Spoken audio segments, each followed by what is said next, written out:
the story I've told you about innovating in ways to fix carbon, all of this happened before there was oxygen on Earth. So fairly early on, possibly within the first billion and a half years of life. At some point, photosynthetic bacteria began to produce enough oxygen that it filled up the iron buffers, started to go into the atmosphere in the upper oceans. This was a terrible poison. It led to a lot of rearrangement in the biosphere and whole new ways of life. This is what geologists and geochemists refer to as the rise of oxygen. Interesting fact, when the rise of oxygen occurred, innovation in carbon fixation ended.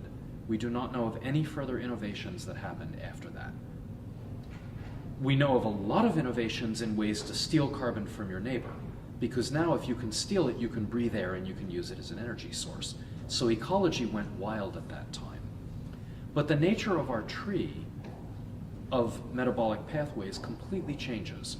So the graph that you have in front of you there is a graph of methylotrophs and methanotrophs.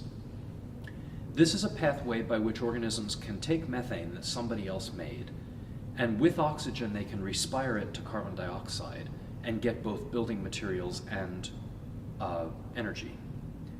The remarkable thing is that this pathway has no new innovations in basic reactions. It's like the perfect Frankenstein's monster. It has pieces of pathways from all 6 of the carbon fixation pathways cut out of them and sewn together. It's the kind of thing that back in Mary Shelley's day, people imagined you would use if you were going to try to make life out of pre-existing life.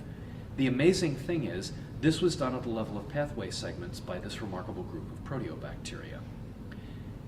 It's more remarkable than that in the sense that these are bacteria, and yet the pathways they're using came both from other bacteria elsewhere on the tree and from archaea, a whole different domain elsewhere in the tree.